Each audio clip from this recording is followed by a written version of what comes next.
war-warkan Baqarah. surah Al-Baqarah ayat 67 hingga 74.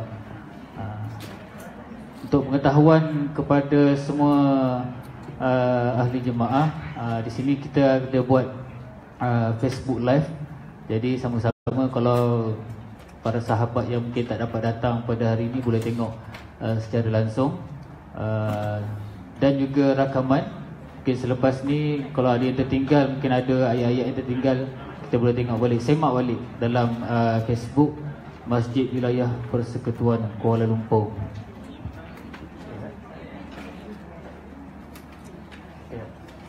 Okey, tanpa melengah masa lagi, kita akan mula sesi pengajaran kita dalam masa 2 jam insya-Allah. Dengan segala hormatnya dipersilakan.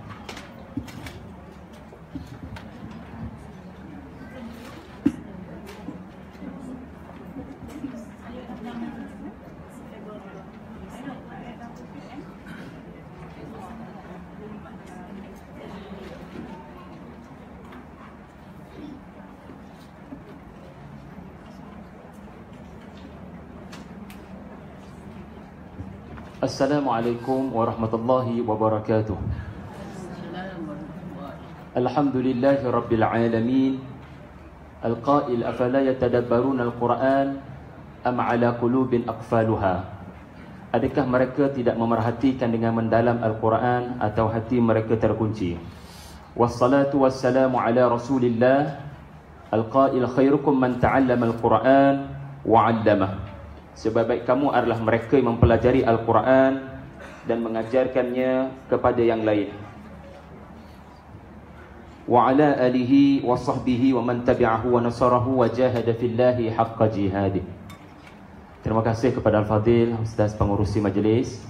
Terima kasih kepada Tuan Haji Zakaria, Imam Besar, Al-Fadilah Ustazah Fadilah dan seluruh asatizah saya, urustia daripada Masjid Wilayah. Saya sangat hargai dan berterima kasih di atas kepercayaan yang diberikan kepada saya untuk terus mengendalikan siri kuliah Tafsir Nisa bagi tahun 2018 insya-Allah. Dan pastinya kepercayaan pihak Masjid Wilayah adalah kerana kepercayaan ibu-ibu, kakak-kakak, tuan-tuan, ayah-ayah yang saya hormati dan dipilih oleh Allah untuk hadir pada pagi ini insya-Allah. Sebagai siri yang pertama, kita akan ambil pengajaran daripada satu kisah yang mungkin kita pernah dengar, tetapi mungkin kita jarang mengetahui pengajarannya. Maka hari ini saya akan berkongsi dengan anda kisah tersebut. Kisah itu adalah kisah Nabi Musa alaihi salam bersama dengan kaumnya Bani Israel dalam kes pembunuhan.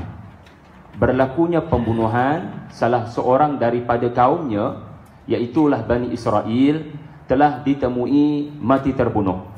Sekujur badan ditemui berada dalam keadaan sudah tidak bernyawa. Lalu peristiwa ini dikemukakan, dilaporkan, diadu kepada Nabi Musa alaihi salam supaya Musa alaihi salam membantu untuk mengenal pasti pembunuh yang sebenar. Sebelum kita pergi lebih jauh dan sebelum kita bacakan ayat yang berkenaan, kita perlu tahu terlebih dahulu surah Al-Baqarah ini apa isi kandungan yang paling besarnya. Dan inilah surah yang paling panjang di dalam Al-Quran, betul ya? Ia adalah surah yang menghampiri 3 juzuk. Dan ia menjadi surah yang kedua selepas surah Al-Fatihah. Maka soalannya adalah, mengapa Allah Azza wa Jalla menjadikan suratul Baqarah menyambut surah Al-Fatihah? Mengapa surah yang paling panjang ini Allah Ta'ala jadikan sebagai surah yang kedua, sebagai suratul Fatihah dalam mushaf anda? Ini bukan sekadar surah yang paling panjang ibu-ibu ya, bahkan surah yang paling lama proses penyempurnaan penurunannya. Maknanya apa? Ia adalah surah yang pertama turun kepada Nabi selepas Nabi berhijrah ke Madinah atau dahulunya Yathrib. Dan di dalam suratul Baqarah juga adanya ayat-ayat yang terakhir turun pada Nabi menjelang kewafatan Nabi sallallahu alaihi wasallam. Jadi nak sempurna surah Al-Baqarah itu ia mengambil masa hampir 10 tahun. Maknanya sentiasa turun ayat-ayat baru kepada Nabi sepanjang Nabi hidup di Madinah. Tetapi Nabi beri arahan kepada para sahabat, ayat-ayat baru turun ini bukan bermakna dalam surah yang baru, tetapi masukkan hafazan kamu dalam suratul Baqarah. Jadi di situ ada hikmah dan itulah yang akan kita kongsikan. Dan peristiwa Bani Israel dengan lembu betina ini penting untuk kakak-kakak, ibu-ibu tahu, kerana ia ada kaitan dengan nama surah ni. Dalam banyak-banyak cerita dalam surah Al-Baqarah, surah Al-Baqarah ni penuh dengan cerita. Tetapi cerita yang menyebabkan Allah namakan surah ini dengan surah Al-Baqarah adalah kerana peristiwa yang membabitkan kes bunuh yang berlaku kepada Bani Israel. Jadi, sebagai mukaddimah, kita perlu tahu bahawasanya surah Al-Baqarah turun, antara tujuannya adalah untuk Allah huraikan al-maghdubi alaihim yang kita baca dalam surah Al-Fatihah. Al-maghdubi alaihim adalah mereka yang kekal ditimpa kemurkaan. Bukan sekadar kemurkaan daripada Allah, bahkan kemurkaan daripada Rasulullah, bahkan kemurkaan daripada para malaikat, bahkan kemurkaan daripada manusia-manusia muslim, kerana mereka adalah penjenayah. Inilah bangsa Yahudi yang ditafsirkan oleh Nabi SAW dalam hadis yang sahih ketika para sahabat bertanya, siapakah al-maghdubi alaihim? Lalu Nabi beri contoh antara manusia yang Allah timpakan kemurkaan. Wahai para sahabat, sila belajar daripada bangsa Yahudi di dalam Al-Quran, khususnya di dalam surah Al-Baqarah. Kerana surah Al-Baqarah turun, antara mesej utama dalam juzuk yang pertama adalah Allah membongkarkan apa dalam hati mereka. Apabila Nabi sampai, sepatutnya mereka orang yang mendukung perjuangan Nabi Muhammad sallallahu alaihi wasallam. Sebab cerita Nabi akhir ni ada dalam Taurat. Dalam kitab suci mereka disebutkan adanya Nabi yang terakhir. Bahkan mereka pun berkata kepada Aus dan Khazraj. Aus Khazraj ni penduduk mana? Kenapa senyap ni? Aus Khazraj penduduk mana? Penduduk Madinah. Sebelum Nabi Muhammad berhijrah, Yahudi di Madinah sudah lama mengatakan, kalian mendiskriminasi kami ya wahai orang Arab. Nanti akan datang seorang Rasul dari pihak kami untuk memerangi kalian. Maka ungkapan ini menunjukkan memang Bani Israel tahu dalam kitab suci mereka adanya isyarat kepada kedatangan Rasul yang terakhir. Falamma ja'ahum ma arafu bih kafaru bih. Kata Allah, bila datang Rasul yang terang-terang ada dinyatakan dalam kitab mereka, dan mereka kenal Rasul ini lebih daripada mereka kenal anak-anak mereka sendiri, mereka kafir terang-terang kepada Rasulullah. Sebab rupanya Rasul yang terakhir bukan dari Bani Israel, dari Bani Ismail, bukan keturunan Nabi Ya'qub. Sedangkan mereka jenis berbangga dengan keturunan, berbangga dengan bangsa. Sangat ekstrem nasionalisme mereka. Mereka mendabik dada kata, we are the chosen nation. Walhal Allah kata, kami akan muliakan bangsa kamu. Wa anni faddaltukum 'alal 'alamin. Tetapi syaratnya wattaqu yawman, iaitu kamu bertakwa pada Allah. Tetapi apabila mereka memadamkan ayat-ayat pasal akhirat, Yahudi punya jenayah tuan-tuan, jenayah yang pertama adalah memadamkan ayat-ayat mengenai Maliki Yaumiddin daripada Taurat. Itu jenayah yang pertama. Sebab itu cerita neraka Jahannam tiada dalam Torah mereka. Sedangkan dalam Taurat yang asal diturunkan kepada Musa alaihi salam, ada keterangan mengenai hari akhirat. Tetapi mereka padamkan daripada Taurat mereka. Sebab Taurat, tuan-tuan, sama dengan Injil, Allah beri kepercayaan kepada manusia untuk jaga kitab ini, tetapi manusia mengkhianati amanah daripada Allah. Maka kerana manusia tidak jaga amanah ini, iaitulah Yahudi dan Nasara, maka Allah kata, kitab suci aku yang terakhir, aku tak akan beri kepercayaan pada manusia untuk jaga, aku sendiri akan jaga, yakni Al-Quran. Maka ia akan terpelihara tanpa penyelewengan, sama ada lafaz dan maknanya sampai hari kiamat. Tetapi akhirnya Taurat terbukti diselewengkan. Sebab itu mereka perli-perli neraka Jahannam. Alah, kita ni pun kalau masuk neraka sehari dua je kot, anda masuk syurga balik. Perkataan ini dirakamkan Allah dalam suratul Baqarah. Lan tamassana an-nar illa ayyaman ma'dudah. Dan orang-orang sana pun selalu pun berkata dalam nada perli neraka, sikit-sikit what the hell. Sikit-sikit perkataan tu muncul.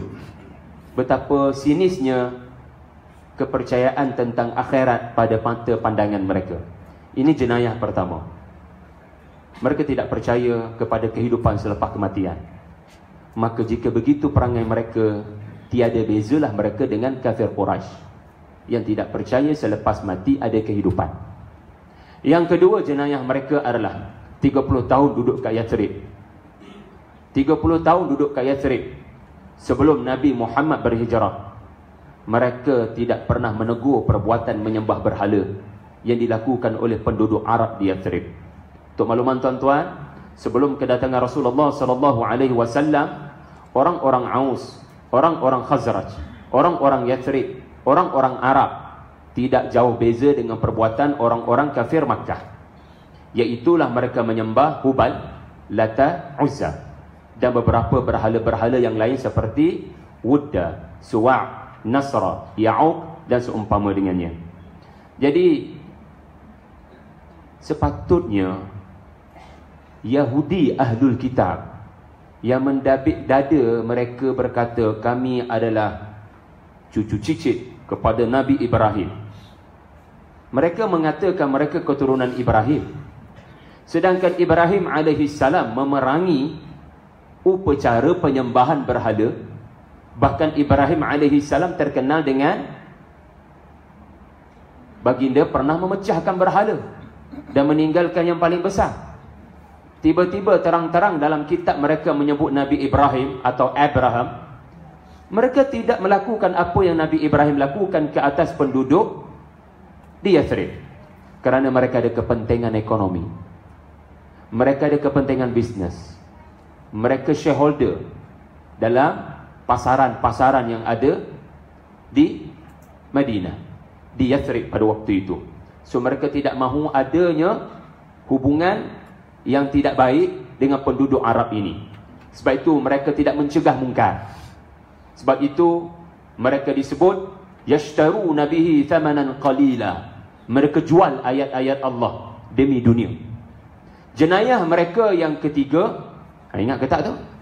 Nak tanya balik ni? Pukul 12 tak ada balik kalau tak jawab ni.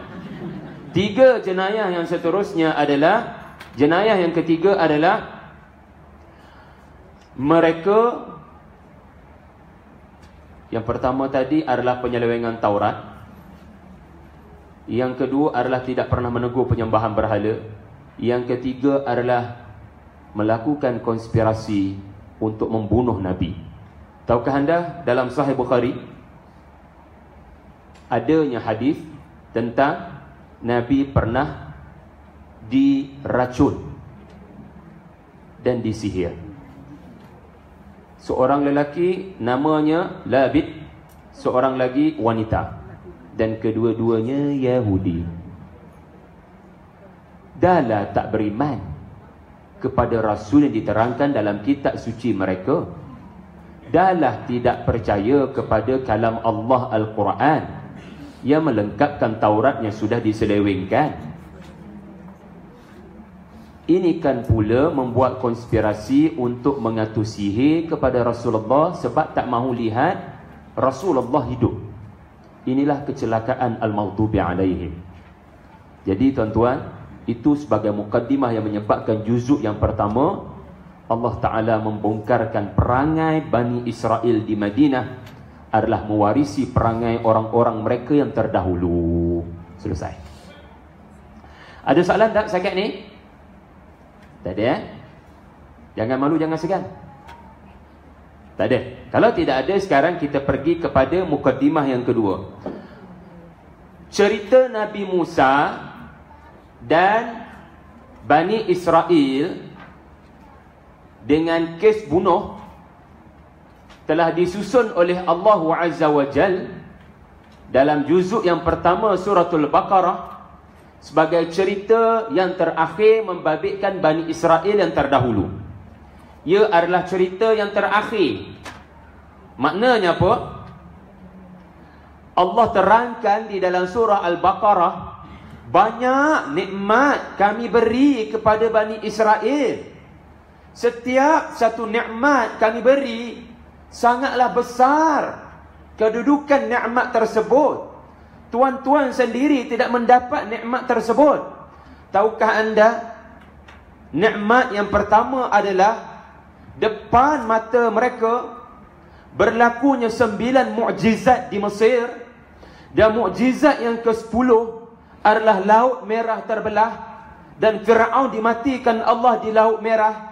Dan bila Allah selamatkan mereka daripada Firaun dengan keajaiban yang sangat dahsyat, tuan-tuan pernah lihat laut terbelah?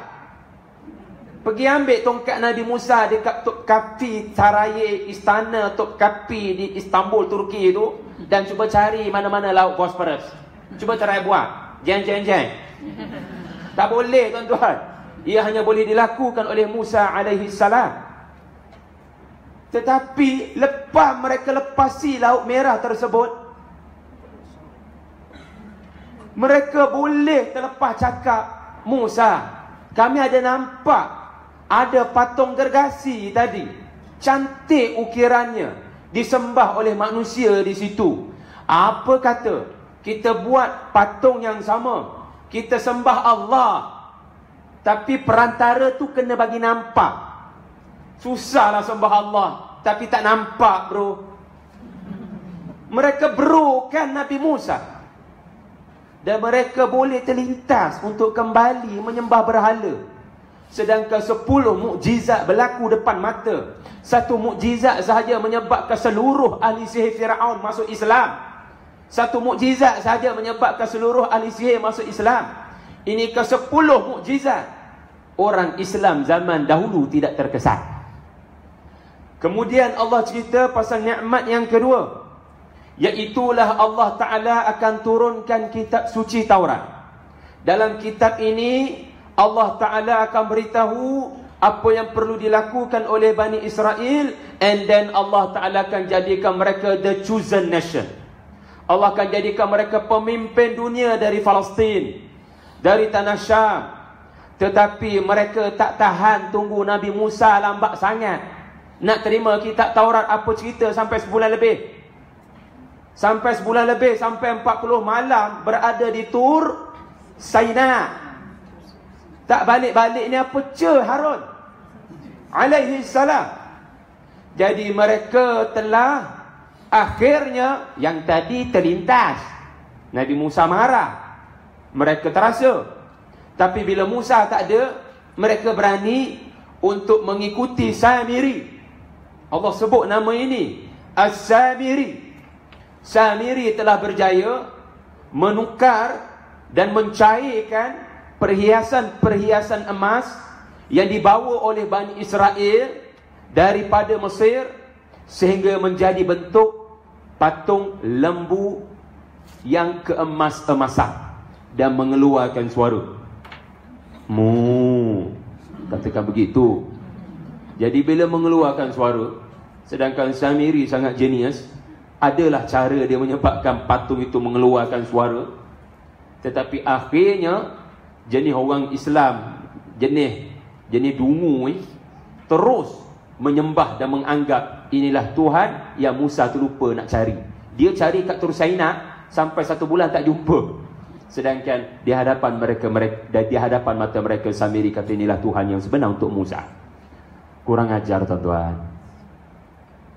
Tapi Allah mengampunkan mereka apabila mereka memilih untuk bertaubat. Tapi cara taubat mereka sangat menggerunkan. Bunuh diri. Bunuh diri. Itu cara taubat. Maknanya bunuh. Kalau mati, Allah terima taubat, masuk surga.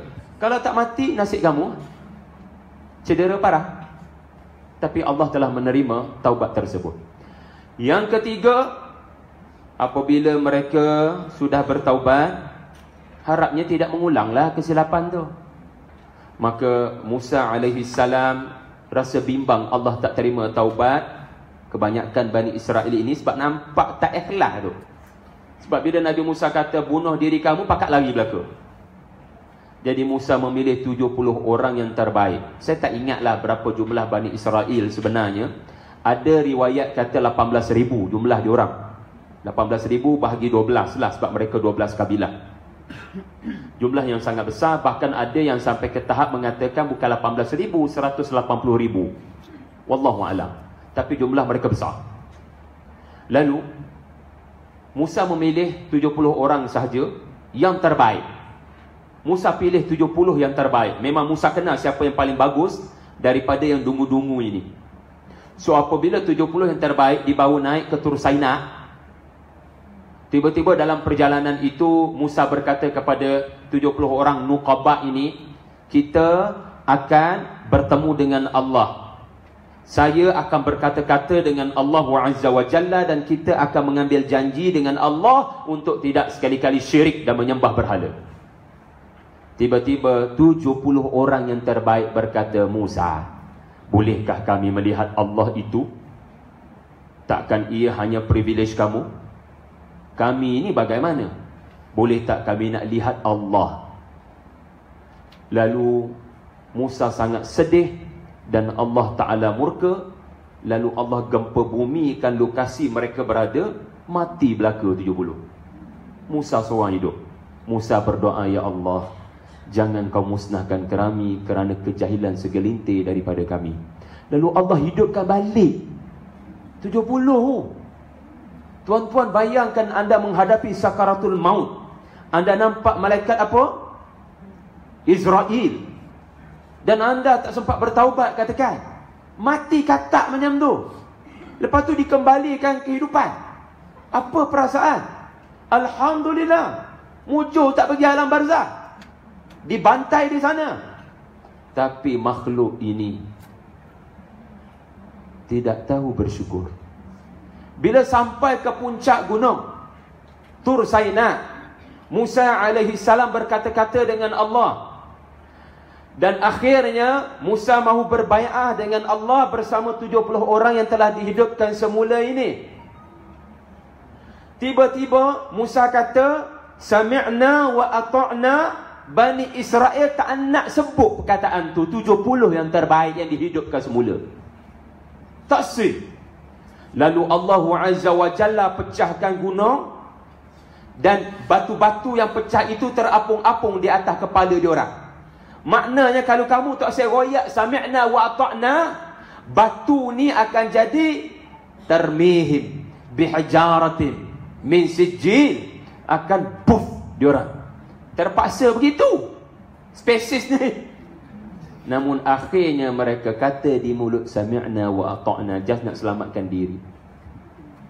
Tapi dalam hati Allah bongkarkan sami'na wa asayna.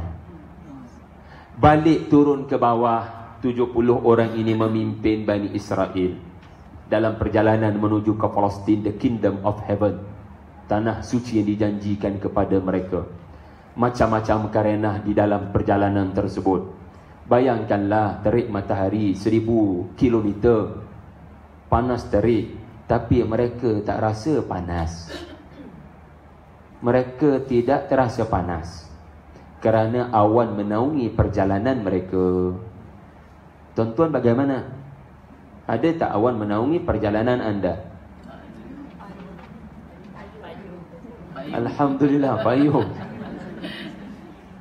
Yang kedua, dalam perjalanan, walaupun anda ada aircon, Tapi lapar dan dahaga tidak boleh dielakkan. So bila anda lapar, anda nak makan apa? Dengan jumlah 18,000 orang, makanan bekalan mana cukup? Lalu Allah bantu Bani Israel. Tak payah susah-susah. Tu burung terbang namanya salwa. Burung terbang dengan rendah. Burung terbang dengan rendah, mereka tangkap saja dan goreng. Rebus, panas-panas terik matahari itu kan membantu. Alhamdulillah. Daging burung tuan-tuan. Dan katanya spesies burung ini bukan spesies burung di dunia. Walahmi tayrin mimma yashtahun. Dan bila mereka makan, mereka perlu ada, orang panggil apa, hujung-hujung dimakan hotel ni, jenis pembasuh mulut ni, refreshment ke apa kan? Kan? Kalau kita Kelantan tu beledah kan? Apa dia? Pencuci mulut kan? Buah-buahan. Jadi pencuci mulut mereka adalah makanan yang sangat berkhasiat, rasa manis sangat seperti madu. Namanya man. Al-man. Itu pun katanya bukan daripada madu biasa. Lepas tu haus. Haus, mana ada air Zam-Zam padang pasir tu? Tapi Musa alaihi salam ketuk satu batu besar, keluar 12 mata air. Minum daripada air, daripada batu. Tak logik tuan-tuan, tapi itu namanya mukjizat. Kenapa 12 mata air? Sebab depo ni jenis tak pandai beratur. Tuan-tuan pergi negara Arab dan bandingkan dengan Jepun, malu kita. Jadi 12 mata air ni tak payah gacoh dah lah. Beratur ikut kabilah masing-masing. Siapa keturunan Yusuf sini, siapa keturunan Bunyamin sini, siapa keturunan Yahuza sini, siapa keturunan semua 12 orang anak-anak Nabi Yaqub, Bani Israel, anak-anak Israel, anak-anak Yaqub, iaitu gelaran yang Allah Ta'ala sendiri sebut di dalam Al-Quran. Kemudian selepas dapat semua nikmat tu, boleh mereka kata takkan makan daging burung, makan madu, makan minum air daripada batu, tapi tak ada bawang putih, bawang merah, kuah dal.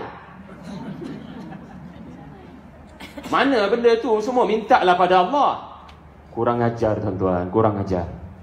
Dia tak tahu makanan yang dia dapat tu makanan yang paling sihat. Dikatakan setengah ulama makanan daripada syurga lah. Tapi boleh mereka minta makanan yang mereka dapat di Mesir. Perencah-perencah tu. Min bakliha wa qithaiha wa fumiha wa basaliha wa adasiha. Lalu Musa marah tuan-tuan. Kau nak perencah-perencah tu pergi balik Mesir, pergi balik Mesir. Pergi patah balik. Tak pandai langsung bersyukur pada Allah. Akhir sekali tuan-tuan, hampir sampai di Jericho katanya, sempadan nak masuk ke Baitul Maqdis. Sampai saja di sempadan nak masuk Baitul Maqdis, depan tu adalah Baitul Maqdis. Musa kata, kita akan menang insya-Allah dan memasuki tanah yang dijanjikan Taurat, iaitulah Baitul Maqdis. Kita akan masuk dengan jihad fi sabilillah. Allah Ta'ala akan menangkan kita. Maka mari kita masuk ke dalam Baitul Maqdis. Ayuh masuk. Tiba-tiba yang sambut Harun sahaja. Allahu Akbar, silakan Musa. Musa terkejut. Yang lain tu kenapa? Mari, mari. Semua muka pucat lesi. 18,000, 70 orang tu sekali. Mereka kata, korang dua cukup lah. Kita orang duduk sini je dulu. Kalau menang begitu. Kurang ajar. Al-maghdubi alaihi. Selesai. Akhirnya Allah tahan mereka. Kerana perangai mereka ini 40 tahun kena tahan di padang pasir kering kontak. Pergi ke sana utara, pergi selatan, pergi timur, pergi barat, tak jumpa jalan keluar. 40 tahun. Ini dia panggil yatihuna fil ard. Lalu ulama menamakan dengan nama yang kerana Quran menyebut apa yang berlaku pada mereka, yatihun, ke sana kemari munda mandi tanpa tujuan, mantan. Munda mandi tanpa tujuan. Ya. Jadi apabila mereka munda mandi tanpa tujuan, itu namanya tih, maka namalah padang itu padang tih. Bukan padang tih di Cameron Highland. Tih yang merujuk kepada sifat yang berlaku kepada mereka. Musa meninggalkan mereka ketidak? Tak. Musa memilih untuk bersama dengan Bani Israel yang rosak, mendidik 2-3 orang yang bagus-bagus, dengan harapan akan lahir generasi sepanjang 40 tahun ini yang bagus. Dan terbukti benar, Yusha' bin Nun, anak murid Nabi Musa, akhirnya menang ke atas Baitul Maqdis selepas baginda Musa dan Harun mendidik 2-3 orang dari kalangan mereka yang masih lagi bagus. Maka sekarang inilah kisahnya. Sepanjang Musa mendidik Bani Israel, bukan 2-3 orang, Nabi Musa didik semua, tetapi harapannya pada 2-3 orang. Maka di sinilah berlaku kes bunuh. Okey? Di sinilah berlaku kes bunuh. Di mana seorang lelaki, kata Al-Hafiz Ibnu Katsir, lelaki ini soleh dan kaya. Lelaki ini soleh dan kaya. Dahulu di Mesir dia ada kes dengan salah seorang Bani Israel. So Bani Israel ini telah melepaskan dendamnya kepada orang kaya soleh ini ketika mereka di padang teh. Tetapi dia bunuh secara gelap, dia bunuh secara konspirasi senyap, dia bunuh secara senyap-senyap. Dan bila telah dibunuh orang kaya ini dalam keadaan tidak ada orang memerhatikan, dia bawa jasad atau mayat ini masuk ke dalam kabilah orang lain supaya waris mangsa akan menuduh kabilah ini. Ini taktik Yahudi zaman berzaman. Mereka yang bunuh, tetapi mereka ada cara untuk orang lain nampak orang lain yang bunuh. Hati-hati dengan sepak terjang dan taktik seperti ini. Konspirasi. Baiklah tuan-tuan, sekarang kita masuk ke dalam ayat yang berkenaan. Sudah bersedia? Bismillahirrahmanirrahim. Wa idza qala Musa liqaumihi inna Allah ya'murukum an tadbahu baqarah qalu atattakhidhuna huzwa qala a'udzu billahi an akuna minal jahilin. Dan berkata Musa kepada kaumnya, sesungguhnya Allah memerintahkan kalian semua untuk menyembelih seekor lembu betina. Maka mereka berkata, kamu mahu bergurau dengan kami wahai Musa? Musa berkata, aku berlindung daripada Allah, daripada menjadi orang-orang yang jahil. Qala du'u lana rabbaka yubayyin lana ma hi. قال إنه يقول إنها بقرة لا فارض ولا بكر عوان بين ذلك فافعلوا ما تؤمرون. Mereka berkata lagi, wahai Musa, berdoalah kepada Tuhanmu agar Tuhanmu mengemukakan apakah lembu betina itu. Lalu Musa berkata, sesungguhnya dia, yakni Allah telah berfirman, sesungguhnya lembu itu adalah lembu yang tidak terlalu tua dan tidak terlalu muda, pertengahan antara keduanya.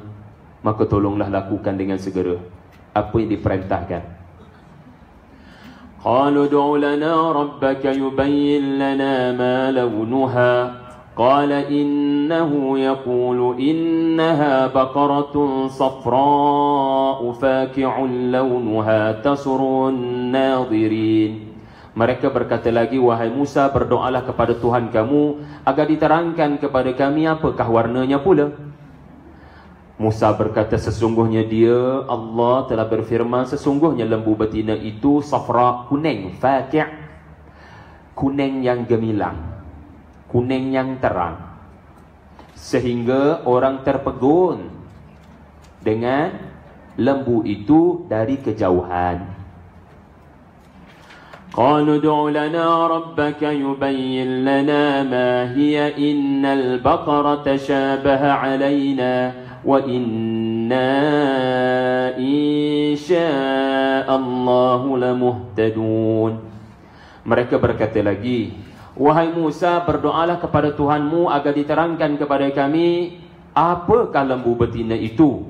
Kami melihat ada kesamaran pada perintah ini. Tasyabah, ada kesamaran, kami kelirulah.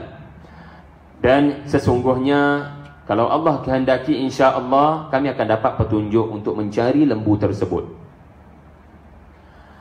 Qala innahu yaqulu innaha baqaratun la dalulun tuthirul arda wa la tasqil hartha musallamatun la shiyata fiha قالوا الآن جئت بالحق فذبحوها وما كادوا يفعلون. Musa berkata, sesungguhnya Allah berfirman bahawasanya lembu betina itu tidak pernah ditundukkan untuk membajaki sawah atau mengairi sawah. Musallamatul la syiyata fiha, dan tidak mempunyai tumpuk pada kulitnya yang kuning kekuning-kuningan tadi. Lalu mereka berkata, sekarang kamu telah datang dengan kebenaran. Lalu mereka akhirnya menemui lembu itu dan menyembelihnya, dan hampir-hampir mereka tidak melakukannya. ثُمَّ قَسَتْ قُلُوبُكُمْ مِنْ بَعْدِ ذَلِكَ فَهِيَ كَالْحِجَارَةِ أَوْ أَشَدُّ قَسْوَةً وَإِنَّ مِنَ الْحِجَارَةِ لَمَا يَتَفَجَّرُ مِنْهُ الْأَنْهَارُ وَإِنَّ مِنْهَا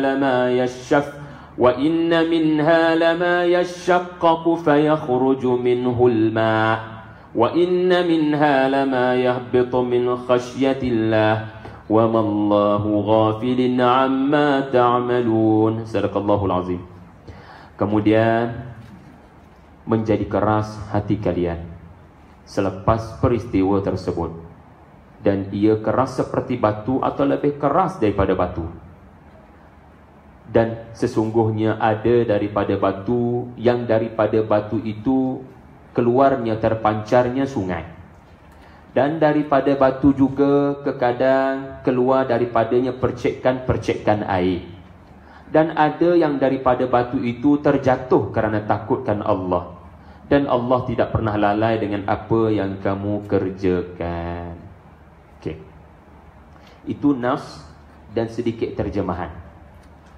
Sekarang kita kongsi pengajaran yang indah daripada ayat demi ayat. Pertama, apa yang keluar daripada mulut Rasul, ia adalah wahyu. Kalau Nabi SAW berkata,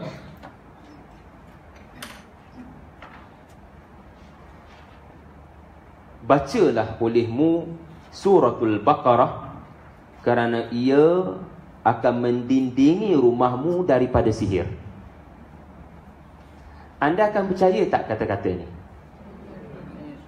Setengah orang akan kata, dah, itu tak ada dalam Quran, itu kata dia. Ini perangai Bani Israel. Dia tak boleh beza. Dia bukan tak boleh beza antara wahyu yang bernama Quran dengan wahyu bernama hadis. Depa ni tak boleh beza antara ucapan Rasul yang benar-benar 100% daripada wahyu dengan ucapan Nabi yang bergurau. Nabi bergurau kah? Nabi tidak pernah bergurau. Mereka anggap ini gurauan. Tuan-tuan, bila Nabi SAW bersabda dalam hadis yang sahih, iaitulah suratul Baqarah, ada 3 kelebihan. Salah satunya adalah memelihara rumahmu daripada sihir. Okey? Maka anda tak akan kata, Quran tak kata. So kami memilih untuk mempercayai atau tidak mempercayai, tidak ada salahnya pada apa yang Nabi kata, kerana ia adalah ucapan seorang manusia yang bernama Muhammad SAW. Jangan buat begitu. Kerana Quran dan hadis dua-dua daripada Allah. Jangan jadi golongan Quraniyun yang hanya percaya kepada Quran dan bermasalah dengan hadis, apatah lagi anti hadis. Sebab Nabi tak bercakap daripada hawa nafsu. Bila Nabi cakap, walaupun ia tiada dalam Quran, tapi makna daripada Allah. Tuan-tuan belajar ilmu wahyu, Quran beza dengan hadis. Ada benda sama, ada benda berbeza. Quran, hadis, dua-dua adalah makna daripada Allah. Tetapi Quran lafaz daripada Allah untuk mencabar kafir Quraisy Arab. Tetapi hadis lafaz daripada Nabi. So Nabi SAW dikurniakan ilham untuk mentafsirkan Quran. So ilham ini keluar sebagai huraian namanya hadis. Tetapi makhluk ini, mereka berkata, ini daripada engkau, bukan daripada Allah kot.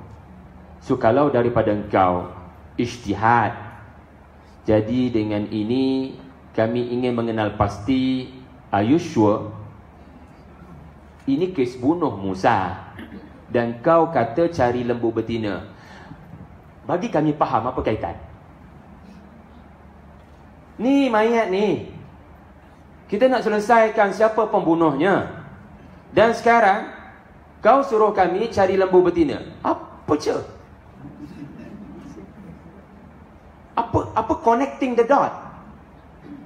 Kami tak faham. Kau punya idea, kau punya ijtihad, kau main-main lah. Atattakhizuna huzwa. Jadi mereka tak boleh nak faham, walaupun ini tiada dalam Taurat. Tapi bila Nabi kata ia daripada Allah, maka jangan engkar. Dia tidak berkata-kata daripada hawa nafsu. La yantiqu 'anil hawa in huwa illa wahyun yuha. Sebab itu Nabi Musa 3 kali dia kata innahu yaqul, innahu yaqul, innahu yaqul. Sebab dia sedang berdepan dengan Bani Israel yang menganggap apa yang keluar daripada mulut Musa, yang tidak Musa kata firman Allah, qala Allah, maka ia adalah ijtihad. No. Ada perkara yang Nabi berijtihad, Nabi akan jelaskan. Ini pendapat saya tanpa pedoman wahyu. Maka Rasulullah SAW akan memperjelas. Maka Umar memberanikan diri untuk berbeza pandangan. Tetapi dalam perkara perintah dan larangan, Nabi tidak berkata-kata daripada hawa nafsu sallallahu alaihi wasallam. Jadi ini pengajaran yang pertama. Apa jua yang keluar daripada mulut seorang Rasul, perintah atau larangan, walaupun tiada di dalam kitab, ia adalah sesuatu yang wajib ditaati. Dan ketaatan mestilah dalam keadaan mempercayai pasti ada hikmah, jangan mempersoal. Ini pengajaran pertama yang menyebabkan Musa berkata innahu yaqul, innahu yaqul, innahu yaqul, kerana depa Bani Israel tak percaya ini ucapan seorang Rasul yang diberikan wahyu. Sebab itu permulaannya pun Nabi Musa berkata innallah, ini bukan kata-kata saya, ini firman Allah. Kalian suruh saya selesaikan kes bunuh ini, saya tidak ada ruang untuk berijtihad. Taurat tidak menyebutkan bagaimana untuk menyelesaikan kes bunuh ini. Taurat berkata qisas, cari pembunuh, balas bunuh. Tetapi untuk mencari pembunuh, persoalan kalian, saya tidak ada pengetahuan. Lalu saya menghadap Allah tadi, katakan 1 jam berdoa pada Allah. Yaqul, fi'il mudhari' bermakna Allah terus tidak bertangguh. Allah terus tidak bertangguh memberitahu saya ilham how to solve this problem. Dan Allah memberitahu saya, ini bukan permainan, ini bukan kata-kata saya, ini firman Allah, iaitu tolong cari lembu betina, jangan banyak songeh, cari je, mesti ada sebab, saya tak tahu. Satu pengajaran dia. Yang kedua, agama ni kita jangan banyak sangat buat lawak. Ya, kadang-kadang saya kena buat lawak sebab kita lapar sekarang. Tetapi bercakap agama, menjadikan lawak sebagai matlamat, itu tak sihat. Lawak penting sebab kita perlukan sedikit hiburan. Tetapi menjemput penceramah untuk membuat lawak, itu kesalahan. Itu tak sihat. Sebab sahabat saya tak nak sebut namanya, seorang ustaz, dia dapat email jemputan untuk memberi syarahan agama dengan cara ada jenaka. Tajuk email. Lalu sahabat saya menzahirkan kekecewaan. Apa sudah jadi pada umat ini? Sudah tidak boleh dibezakan antara perkara serius dengan perkara main-main. Inilah Bani Israel. Atattakhizuna huzwa. Kau nak main-main kan? Kita ramai masuk ke main-main ni. You want to play the game? Let's. Kita main game ni.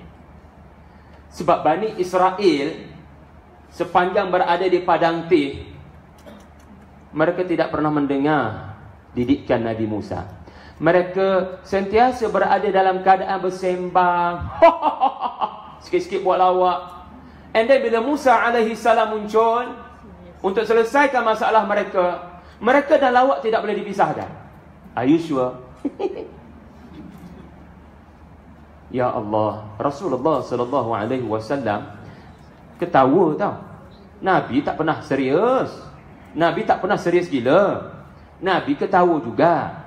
Tapi ketawa Nabi, kata para sahabat, ketawa Nabi adalah senyum. Ketawa Nabi adalah senyum. Keluar suara sikit, fatabassama dhahikan. Ya. Senyum tapi ketawa, maknanya keluar suara. Inilah mukadimah kepada ketawa, iaitu senyum. Itu Rasulullah. Kita susah tuan-tuan. Ulama kata seperti Ibnul Qayyim, orang yang ketawa terbahak-bahak, orang ini hatinya mati. Astagfirullah. Hati-hati ya. Ketawa tak salah tau, tuan-tuan jangan serius sangat. Tetapi jangan sampai terbahak-bahak, sampai terkeluar gigi kita dah seumpama dengannya kan. Janganlah begitu. So mereka ini, pengajaran kedua adalah dia tak boleh beza mana bergurau, mana serius. Ni orang mati kena bunuh, still menganggap we can play the game.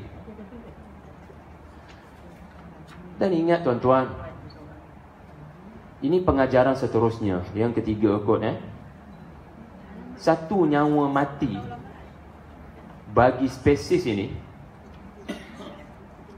adalah remeh. Menembak seorang kanak-kanak Palestin tak ada masalah bagi mereka. Membunuh seorang wanita 34 tahun yang bawa anak di stesen minyak Palestin, tembak, curi, remeh bagi diorang. Nyawa satu terkorban, remeh bagi diorang. Sebab mereka ini sebut Yahudi, tapi Taurat dicampakkan ke belakang. Lepas tu dalam filem-filem mereka keluarkan, kuda tunggangan mereka Hollywood. Anda perhatikan filem-filem Hollywood, mati ni biasa. Tembak adalah wajib dalam filem Hollywood. Mati tu dibiasakan, seolah-olah tak payah pandang berat sangatlah satu kes mati. Dia akan mati, biarkan dia. Sedangkan satu nyawa mati perlu kisos, berat hukumannya. Tetapi mereka permainkan walau satu nyawa mati. Kemudian, ini pengajaran yang paling penting daripada tiga yang telah saya beri. Agama ni asasnya adalah mudah. Nabi Musa kata, cari lembu. Lembu mana-mana, cari je, asalkan betina, tak ada masalah. Maka bayangkan, saya membayangkan pada waktu itu ada banyak lembu betina, katakan ada 100 ekor, 200 ekor. Kan mudah. Syariat ni mudah. Yang bermain dengan syariat, yang menyusahkan, yang make religion complicated adalah manusia. Allah Ta'ala sebut, وَمَا جَعَلَ عَلَيْكُمْ فِي الدِّينِ مِنْ حَرَجٍ. Allah buat agama ni tak susah, mudah untuk beramal. Allah Ta'ala, Rasulullah berkata kepada Muaz bin Jabal bila kamu ke Yaman, yassiru wa la tu'assiru. Permudahkan orang keterangan-keterangan kamu, jangan make it complicated. Jangan susahkan orang. Batu ini pegangan saya. Bila saya belajar tafsir, saya wajibkan diri saya membelik 10 kitab tafsir. Tapi anda perasan tak, saya tak beritahu pemufassir mana kata begitu begini kepada anda. Sebab saya tak nak susahkan anda. Biar cukup apa yang saya terangkan, tidak lari daripada tafsiran muktabar. Tapi yang penting-penting saya akan mention macam Ibnu Kathir tadi, supaya ada asas tuan-tuan mempercayai perkataan saya. Tapi saya tak akan buat tuan-tuan susah belajar Quran sebagaimana susahnya saya melalui proses itu. Itu biar saya lah, sebab saya nak mengajar. Tuan-tuan yang ada komitmen, biarlah 2 jam ini anda diberikan faham daripada ayat Allah ini dengan cara yang mudah. Ini yang Nabi kata yassiru wa la tu'assiru. Ini yang disebut oleh Hamka. Hamka bagi contoh tuan-tuan. Bukan saya bagi contoh Hamka bagi contoh. Kalau nak marah, marah kat Hamka. Yang marah kat saya. Hamka bagi contoh bila huraian ayat ni. Dia kata, itu zaman dia. Dalam kitab-kitab fiqh zaman dia, di tempat dia, Danau Maninjau, disebut bahawasanya niat bila kita nak solat betul-betul 100% qasad. Niat itu bila huruf yang ke-8, iaitulah huruf ke-8 ke huruf ke-10 saya tak ingat. Allahu Akbar. Bila ra tu kena benar-benar 100% lillahi ta'ala. Kalau tidak 100%, buat lagi sampai 100%. Ini Nabi ajar kan? Nabi ajar Allahu Akbar, niat Allahu Akbar, selesai. Tetapi yang menyusahkan kata Hamka, anda boleh beli, anda tak percaya pada kata-kata saya, adalah para pendakwah. Jadi kadang kita kena membezakan apa yang benar-benar telah dimudahkan Allah dan Rasulnya dengan apa yang dicadangkan oleh para alim ulama. Jangan sampai tak boleh beza. Yang mana agama? Agama adalah apa yang datang daripada Allah dan Rasulnya.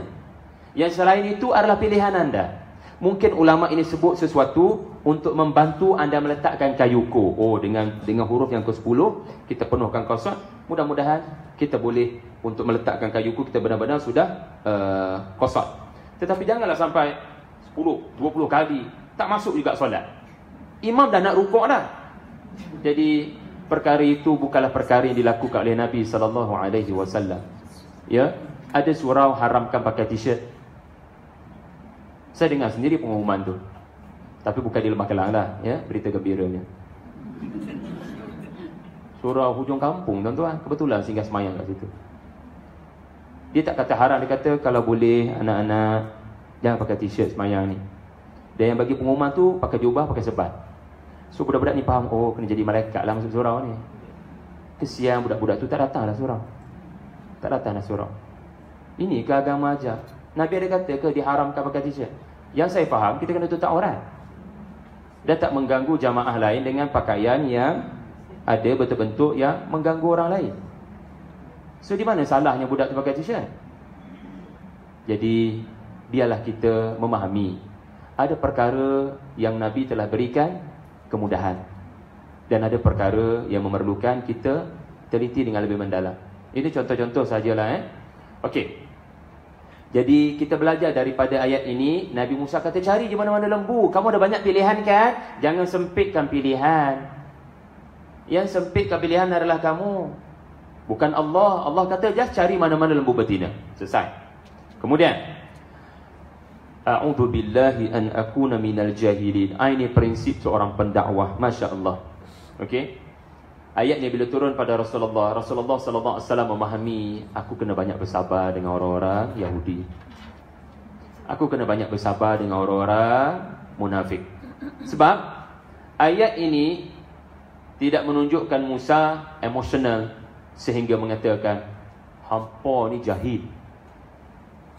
Itu bukan perkataan Nabi Musa. Bila kaumnya menunjukkan kebiadaban, kau nak permainkan kita orang ke? Musa tak kata hampa jahil, wajak. Wajak. Astagfirullah. Tetapi Musa kata, ya Allah, aku berlindung daripadamu menjadi orang-orang yang jahil. Dia cakap direct pada kaumnya, tetapi dia tak kata hampa. Dia tak kata korang. Dia tak kata mu. Dia tak kata anda. Dia kata saya. So dia bahasa berlapik tuan-tuan. Kaum faham, memang kena pada dia orang. Tetapi bahasa tu berlapik. Bila menegur, bila berdakwah, jaga bahasa. Walaupun teruk maksiat mereka, tapi kita hanya perlu berdakwah dengan santun. Jangan emosi, kawal emosi. Setengah ulama bahasa dikata jahil bukan setakat tak tahu hikmah, tak tahu hukum hakam, tetapi jahil juga bermakna anda boleh anda kehilangan kawalan kepada haiwan tunggangan. Maknanya apa? Tak dapat kawal emosi. Lalu Musa kata, ya Allah, Aku berlindung dengan kau ya Allah daripada menjadi orang yang tidak dapat mengawal kemarahan. Sebab Musa semua sedia maklum kan? Musa ni siapa? Bila dia nampak Bani Israel, nampak sahaja lembu disembah, Taurat yang baginda terima tu tercampak jatuh ke bawah. Macam contoh, saya melihat sesuatu yang sangat mengecewakan sehingga saya terlepas mikrofon saya. Betapa emosinya Nabi Musa, tetapi marah Nabi adalah marah kerana Allah. Bagi dia maksud. Tapi tak boleh dinafikan, setiap orang ada watak. So watak Musa adalah watak Umar Al-Khattab radhiyallahu anhu. Okey. Dan tuan-tuan jangan bercita-cita untuk ditumbuk oleh Nabi Musa. Yalah, tuan-tuan di syurga nanti bertemu dengan Nabi Musa, tuan-tuan buat hal dengan Nabi Musa dalam syurga.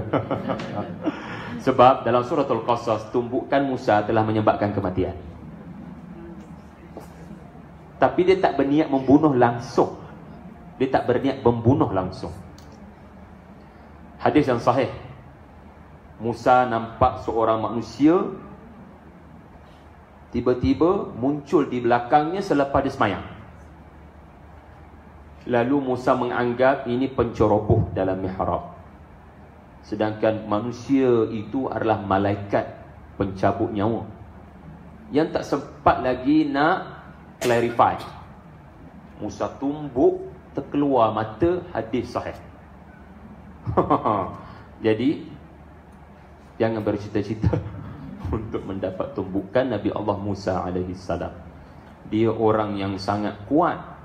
So bila Musa kata a'udzu billahi an akuna minal jahilin, Bani Israel dah faham dah. Okey Musa, okeylah, beginilah. Minta tolong Tuhanmu bagi tahu lembu apa tu. Mereka takut pada Musa sebenarnya. Tapi anda jangan duk bayang Hulk Hogan tu daripada tubuh elok jadi hijau. So Musa, bahasa tubuhnya sudah menunjukkan dia marah. Kalian nak mempermainkan aku, buat kalian seterusnya. Kes ni kalian rujuk aku untuk dapatkan fatwa. Dan sekarang aku nak bagi fatwa, kalian mempermainkan aku. Lebih baik tak payah jumpa aku. Lalu mereka kata okey, calm down, brother.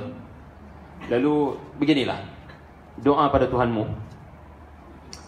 Beri perhatian, Tuhanmu, bukan Tuhan kami. Saya menjangka kan, ud'u lana rabbana, tapi ud'u lana rabbak. Ini menunjukkan ada orang Islam, zahir Muslim, dalam hati menyembah selain Allah. Dia ada rasa mahu menyembah selain Allah. Boleh jadi patung, tetapi hari ini boleh jadi menyembah manusia.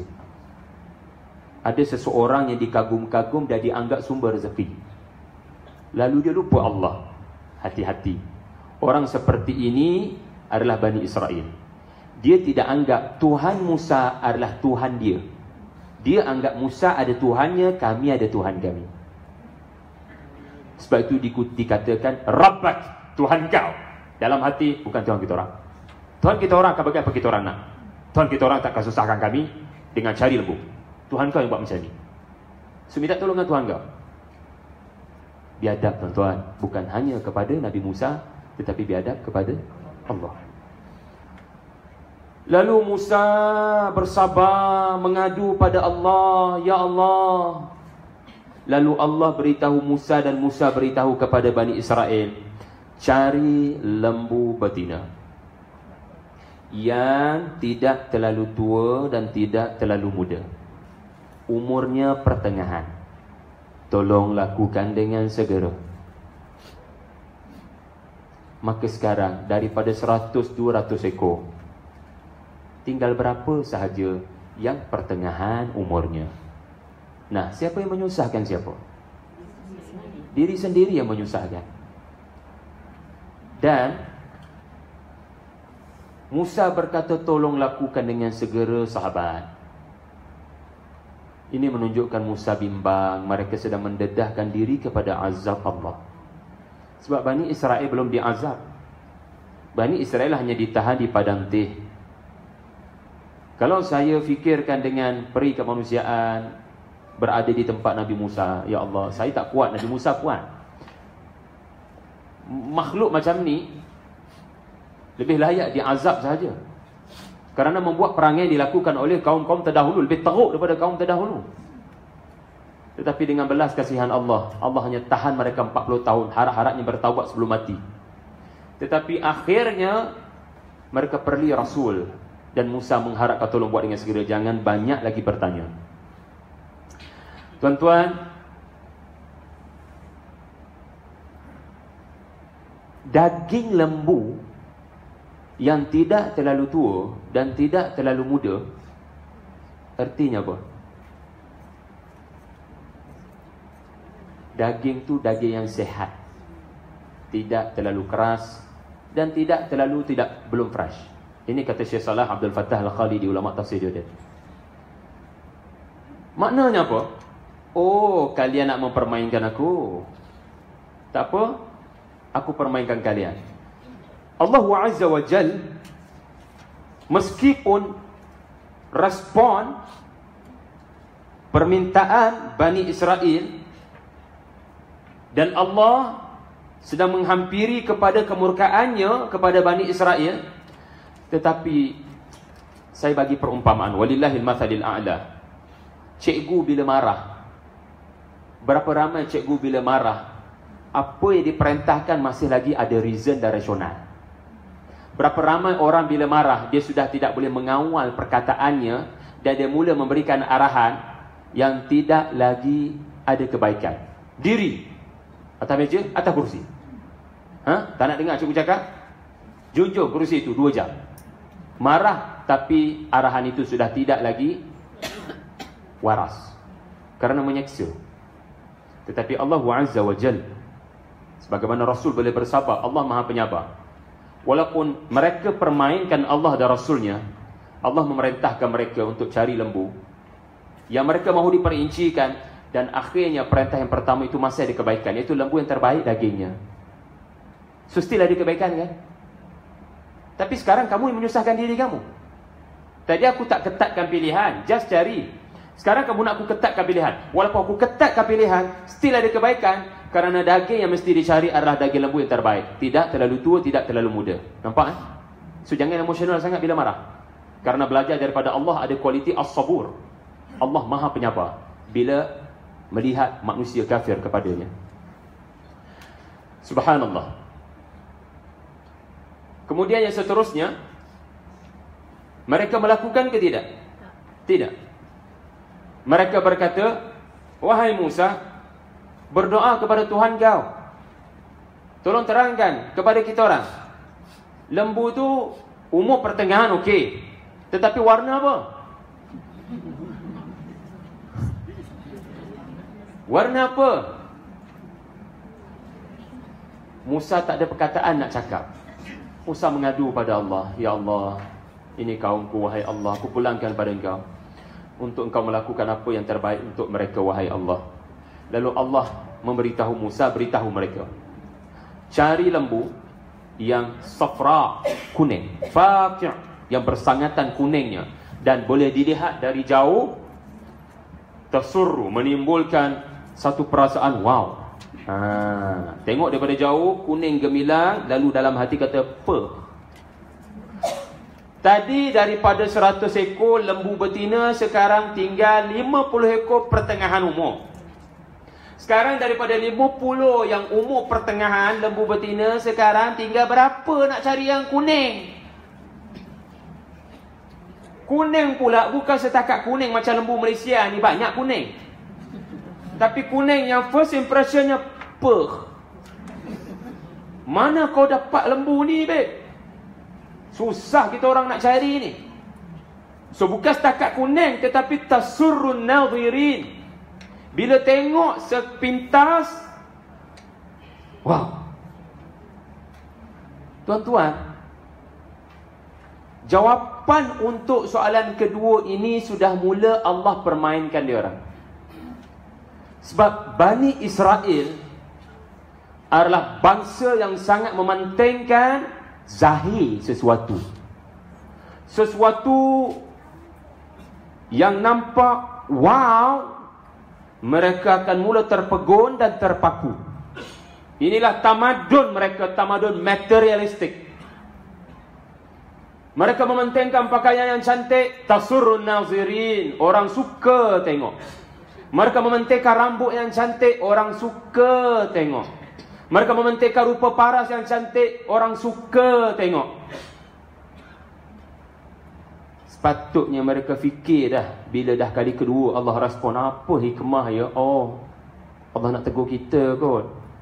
Kita ni terlalu mementingkan warna pakaian, warna itu, warna ini. Sedangkan kita hanya mementingkan zahir. Kita tak mementingkan dalam tu. Kita mementingkan zahir, tak mementingkan batin. Sepatutnya kedua-duanya sekali berjalan seiring. Kalau anda buka surah Taha, lembu, kuning, gemilang, dilihat dari jauh, ini apa sebenarnya? Lembu, kuning, gemilang, warna emas, dari jauh, wow, Samiri. Ini menakjubkan. Lembu apa ni? Lembu yang pernah mereka sembah. Lembu yang pernah mereka sembah. Lalu sekarang Allah memerintahkan mereka cari lembu yang seperti itu. Dan Allah ada sebab. Kerana lembu yang mereka sangka ada kelebihan, sebentar lagi akan disembelih mati. Lalu kalian mengangkat sebagai Tuhan malang kalian. Di mana akal kalian yang menyuci ke lembu? Di mana akal kalian? Sembelih mati tak hidup. Tuhan apa macam ni? Dulu sembah wahai Bani Israel. Okey, itu yang kedua. Yang ketiga, mereka tak melakukannya, bahkan mereka tidak pun berfikir. Mereka tidak pun berfikir. Tuan-tuan, syariat Allah Ta'ala ni, kalau kita berfikir, kita kaji dengan sains, mungkin kita akan jumpa hikmah. Contoh kajian ada dilakukan hikmah hukum hudud contohnya. Hikmah hukum kisah contohnya. Ataupun hikmah zakat. Ya. Kadang-kadang Allah umumkan hikmah kebaikan itu dalam Quran. Zakat terang-terang Allah sebut dalam Al-Quran membantu fakir miskin. Harta kita ada milik orang-orang yang berada sebagai gelandangan. Tetapi 4 rakaat sembahyang Isyak ada hikmah. Anda tak tahu. So dalam hal ini faf'alu ma tu'marun, just buat. Kalau anda nak kaji silakan, mungkin ada saintis menemui, mungkin ada kajian menemui. Tapi sebelum anda temui kajian tersebut, anda lakukan terlebih dahulu, sebab maut boleh datang pada bila-bila masa. Jangan tunggu kajian, selagi kajian tak muncul, selagi itu saya takkan beriman. Na'udzubillah. Jangan begitu. Jadi pengajaran yang seterusnya adalah apa yang diperintahkan oleh Rasul, lakukan. Walaupun ia tidak ditemui rasionalnya. Yang pasti anda kena meyakini tiada syariat Allah sia-sia. Semuanya untuk kebaikan anda. Innallaha ghaniyun hamid. Ghani artinya apa? Allah Azza wa Jalla tidak memerlukan kebaikan syariat itu. Kebaikan syariat itu adalah untuk kamu wahai manusia, berpuasa 30 hari.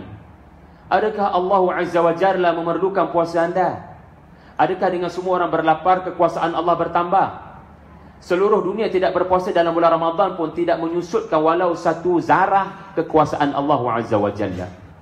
Innallaha ghani, maknanya Allah tidak terjejas dengan kekufuran manusia dan keimanan manusia. Maknanya apa? Allah tiada sebarang kepentingan kepada syariatnya untuk hambanya. Dia beri syariat untuk kebaikan hambanya. Ada yang kaji, silakan, alhamdulillah, dia mungkin menemui hikmahnya. Yang tidak mahu mengkaji pun tidak mengapa, just taat dan patuh. Sami'na wa ata'na. Okey. Tetapi mereka tidak terus bergegas melakukannya. Bahkan mereka kembali kepada Nabi Musa. Musa, berdoalah kepada Tuhanmu, beritahu kami lembu. Kali ini tak ditanya warna. Kali ini ditanya macam soalan pertama. Kalau anda perhatikan, soalan pertama mereka dengan soalan ketiga mereka sama, iaitulah mahia.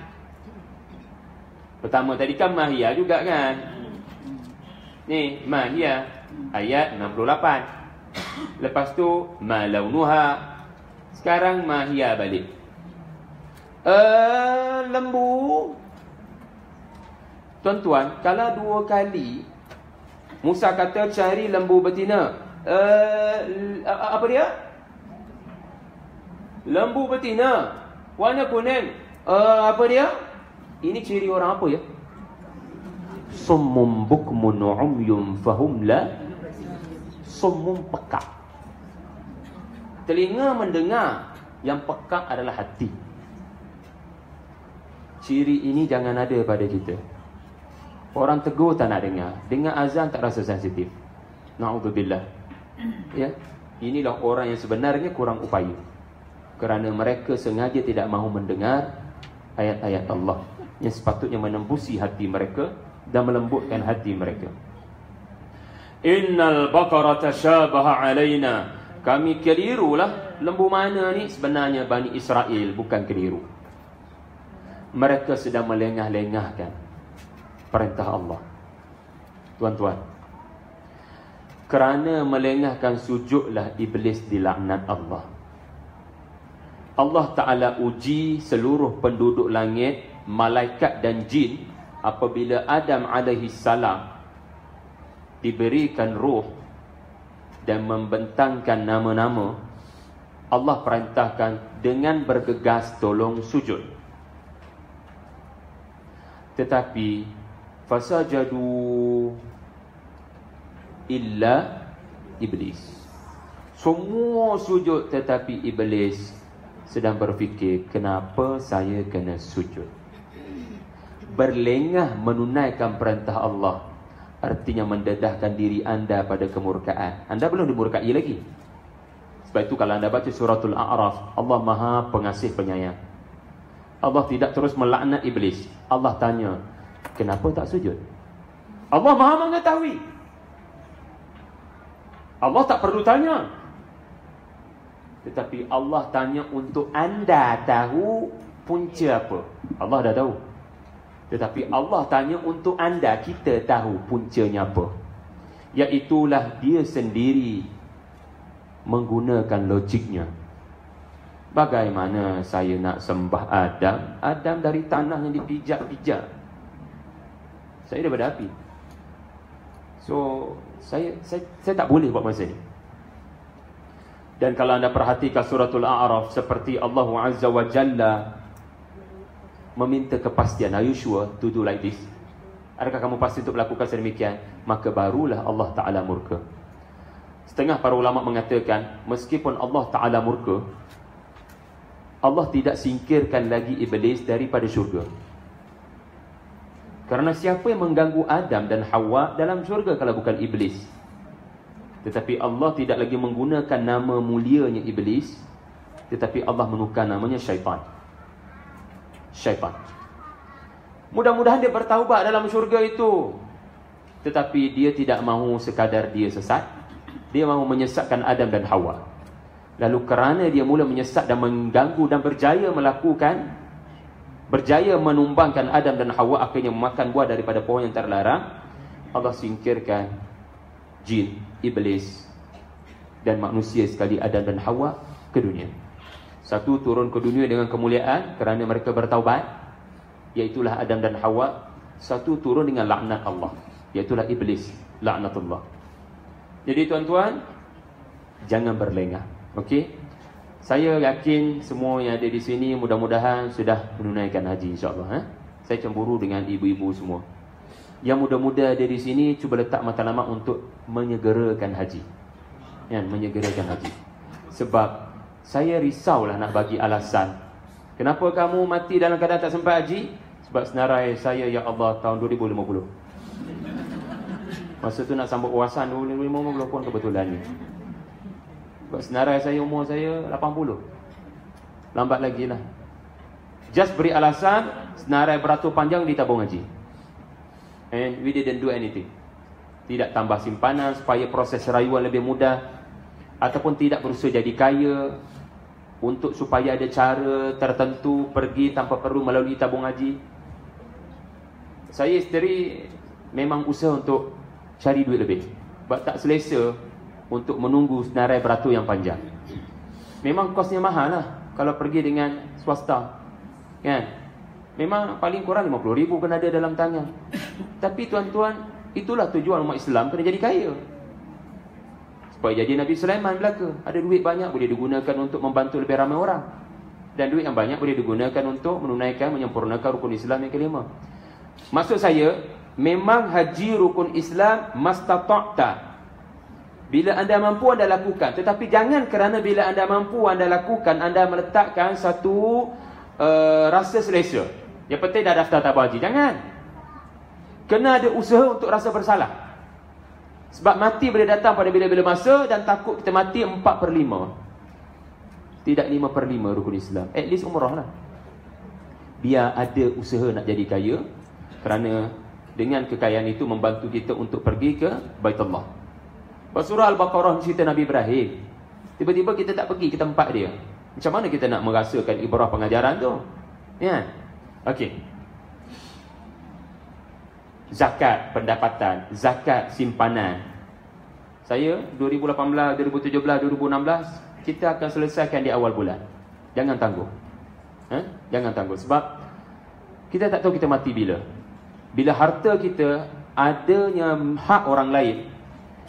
Kalau tak mampu simpanan, sebab tak ada simpanan, zakat pendapatan. Kalau dah ada simpanan banyak, buat zakat simpanan. Jangan ditangguhkan kewajipan-kewajipan ini, ya, sebab risau. Tak ada berkat hidup kita. Kemudian pengajaran seterusnya adalah insya-Allah. Perkataan insya-Allah. Ini orang yang mempermainkan agama. Dia menyebut kalimah yang baik untuk tujuan tidak baik. Apa maksud insya-Allah? Musa, kami tak jelaslah, lembu kuning, suka mata melihatnya. Kami masih lagi keliru. Tolong perincikan lagi, insya-Allah kami akan dapat hidayah. Insya-Allah, insya-Allah. Hati-hati sebut insya-Allah tapi tak faham insya-Allah. Ini orang yang menggunakan agama untuk tujuan tidak baik. Dia just mengagamakan tutur bicaranya yang batil. Dia kosmetikkan agama ni. Sebenarnya mereka nak escape daripada perintah ini, tetapi mereka menyebut insya-Allah. Sebab itu tuan-tuan, cerita ni artinya Bani Israel nak kata, kami ni memang tak dapat petunjuk lagi Musa. Kamu nak marah kami kenapa? Dah Allah tak bagi petunjuk lagi kat kita orang. Kalau Allah nak bagi petunjuk, Allah bagilah petunjuk kat kita orang. 30 tahun duduk kat sini, kami tak dapat petunjuk kan, Musa kan? Sebab Allah tak bagi kat kita orang. Kalau Allah taklah bagi, kami dapat petunjuk lah. Itu maksud insya-Allah tu. So kalau Allah tak kata kami akan dapat petunjuk, memang kami tak dapat petunjuk. Ini bahaya penyakit ni, Jabariyah. Iaitulah menyalahkan Allah atas takdir yang berlaku, sedangkan mereka sepatutnya menyalahkan diri sendiri. Mereka berkata, patutlah saya perangai tak elok. Dulu nak jadi baik tapi tak jadi baik juga. Mungkin saya memang macam ni kot, ditakdirkan. Memang lahir pun begini. Jaga mulut. Jangan kata begitu. Jangan kata yang tak baik disandarkan pada Allah. Allah sentiasa mahu memberikan anda hidayah, tetapi anda dan saya memilih untuk menutup atau membuka pintu hati. Okey? Jadi jangan jadi seperti Bani Israel. Kerana Bani Israel dia ada perangai iblis. Iblis kalau anda baca suratul A'raf, dia kata, wahai Allah, kerana engkau telah menetapkan aku daripada orang-orang yang tersingkir, maka kau akan singkirkan Adam dan Hawa. Perhatikan ucapan ini. Kerana engkau telah menetapkan aku tersingkir daripada surga, aku akan singkirkan Adam dan Hawa. Dia salahkan siapa? Dia mengatakan kerana engkau telah menetapkan aku. Sebenarnya sudah lama dalam plan kau. Dalam perancangan kau, apa kata singkir pun. Just semua benda ni just kau nak cari sebab, cari pasal je sebenarnya. Ini ucapan biadab iblis. Dia nak kata dia tak sujud pada Adam kerana ketentuan Allah. Dia tak sujud pada Adam kerana ketentuan Allah. Sedangkan tadi Allah tanya, dia jawab apa? Tadi kan Allah tanya, are you sure? Kalau kamu sujud sekarang, walaupun tadi lambat, Allah still terima. Tapi sampai ke sudah tak sujud-sujud. Kerana logiknya adalah, logik itu yang menunjukkan sebenarnya kau saja nak salahkan Allah. Kau menggunakan logik itu sebenarnya. Ana khairum minhu. Okay? Wa inna insya'allahu la muhtadun. Okay.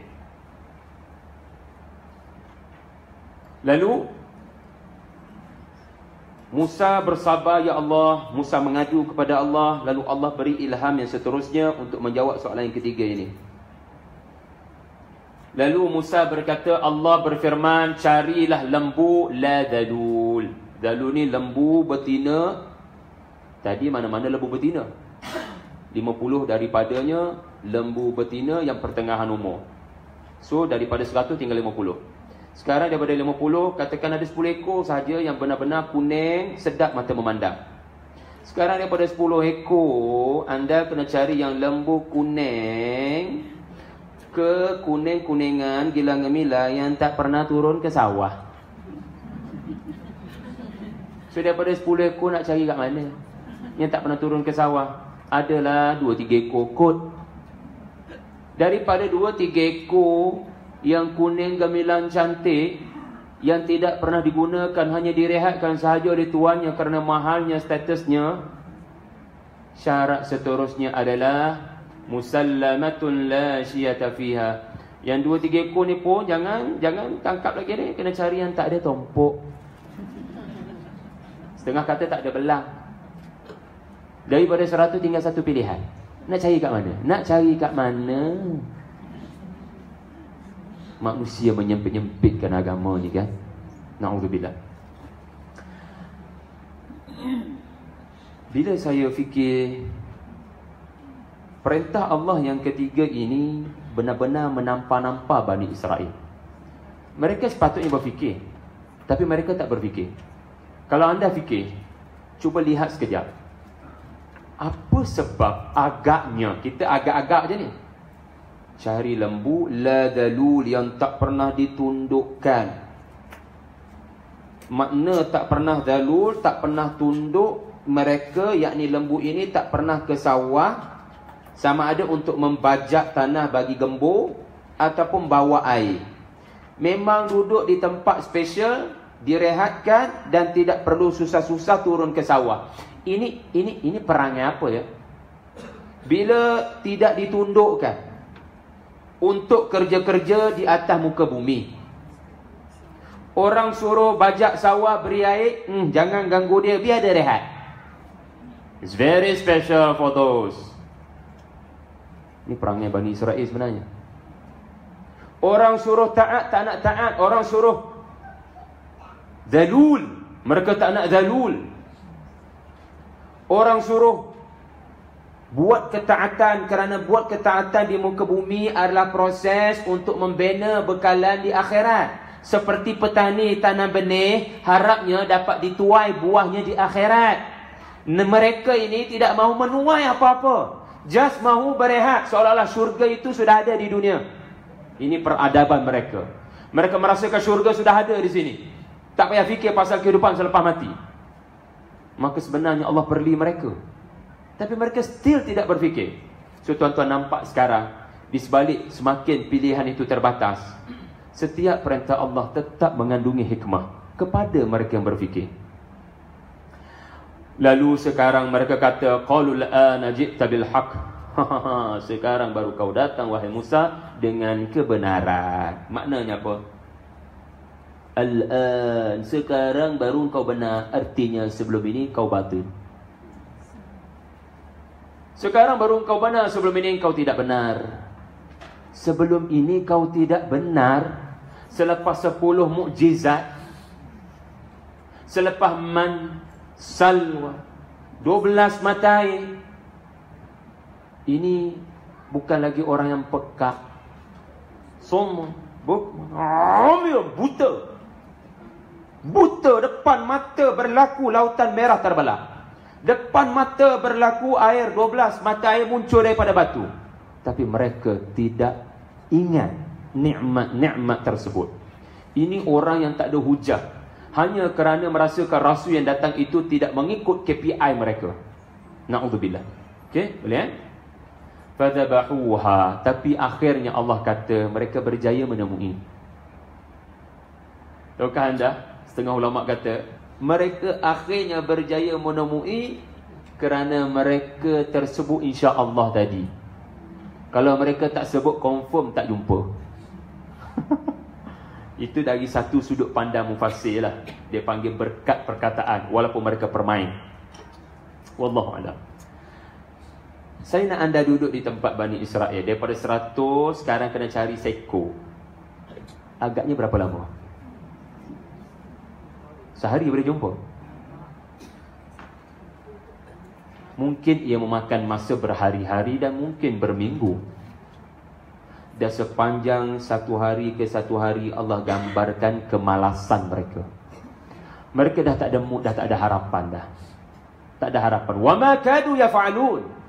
Tafsiran yang pertama, mereka hampir-hampir tidak melakukan, maknanya putus asa. Putus asa. Sebab tak jumpa. Kecuali Allah akhirnya bantu mereka. Tafsiran yang kedua adalah mereka cari sejak dari hari pertama dalam keadaan malas-malas. Sembang ketika mencari. Mana nak jumpa? Tak serius dalam kerja. Tak serius dalam kerja. Wa ma kadu yaf'alun. Jadi tuan-tuan, jangan bermalas-malasan ya dalam perkara-perkara yang difardukan ke atas kita. Maka fadzabahuha, sekarang depan mata mereka lembu yang dahulu mereka pernah terlintas ada kelebihan dan kesucian pada lembu ini. Sekarang depan mata mereka, mereka sembelih. Ini menunjukkan apa? Allah tak akan bantu kita dengan mayat bangun berkata-kata membenarkan Rasulullah dan mengenal pasti pembunuh kalau kita tidak sembelih berhala dalam diri kita ni. Kita kena benar-benar taat yang mutlak kepada Allah dan Rasulnya. Sebarang kekaguman, sebarang rasa takjub kepada makhluk mesti disembelih. So depan mata Bani Israel sekarang, makhluk yang mereka dahulu pernah puja-puja, Allah Maha berhikmah. Rupanya Allah Ta'ala nak didik Bani Israel, hapuskan walau 1% perasaan bergantung kepada makhluk. Bulatkan pergantungan hanya kepada Allah. Sebelum ni memang Nabi Musa dah marah kepada mereka bila mereka sembah lembu patung. Dan mereka sudah pun bertaubat. Tetapi tidak boleh dinafikan syaitan punya peranan. Dia menimbulkan balik ilham tu. Why not, why not, why not, kembali. Lalu bila depan mata mereka melakukan eksperimen, bukan eksperimen ya, aktiviti ini. Lalu mereka nampak bagaimana makhluk yang dipuja-puja itu mati perlahan-lahan. Sedangkan dia makhluk yang paling tinggi kedudukan kerana lembu seperti yang sangat sukar untuk dicari. Dari riwayat Israiliyat menyebut bagaimana lembu ini akhirnya berjaya ditemui, dimiliki oleh seorang anak yatim, mak ayah mereka soleh-solehah, dan budak ini tak mahu jual kerana ia adalah lembu yang sangat sukar ditemui, kecuali mestilah diberikan kepadanya emas seberat lembu. Dengar cerita tu aku dah pelik dah. Kerana macam mana budak mak ayah soleh tiba-tiba nak emas. Lepas tu macam mana Bani Israel berjaya menemui emas sedangkan mereka berada di padang pasir, padang teh, perkampungan, peradaban yang jauh daripada kemampuan untuk berniaga. Jadi kadang ada riwayat Israiliyat yang kita rasa bertentangan dengan akal kita sendiri. Maka dalam hal ini tuan-tuan menapislah. Tuan-tuan tapis. Okeylah tuan-tuan, sekarang kita berada pada babak. Sekejap. Saya rasa saya terlepas ayat. Allahu Akbar. Ayat 72. Ada mushaf tak? Anda ada mushaf Saya minta maaf, saya terlepas ayat tu. Okey. Ayat 72. Ada tak semua? Ayah-ayah ada tak? Minta maaf Ayat 72. Kita ada lebih kurang 25 minit. Saya ada lebih kurang 10 minit. Saya nak buka Q&A. Ayat 72. Perhatikan Wa iz qataltum nafsan fadara'tum fiha wallahu mukhrijum ma kuntum taktumun. Artinya apa? Dan ingatlah ketika kamu membunuh seseorang. Ini yang punca kena cari lembu tadi ni. Okey. Lalu sekarang Allah sebut punca yang menyebabkan lembu betina tadi dicari, iaitulah kamu telah membunuh seseorang dan masalah besar telah berlaku, iaitulah fadara'tum fiha. Kamu dara'a ni maknanya baling batu sembunyi tangan. Kamu memulangkan kesalahan kamu kepada orang lain. Sebab itu tuan-tuan, Allahu Akbar ya. Al-Quran ini kadang-kadang membicarakan tentang apa yang berlaku di masa lampau dan mungkin apa yang akan berlaku di masa hadapan. Perkara penting yang kita kena faham dalam teori konspirasi adalah pelaku sebenar tidak akan menunjukkan dirinya dan dia akan menunjukkan ada orang lain melakukannya, dengan harapan berlakunya pertembungan dan peperangan antara pihak-pihak berkenaan sedangkan mereka tidak terbabit. Kalau anda boleh Google balik nanti punca peperangan Perang Dunia Pertama.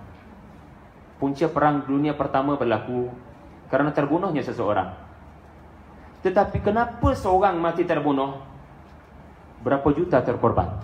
Dan berapa negara terbabit dalam peperangan? Bijak konspirasi ini.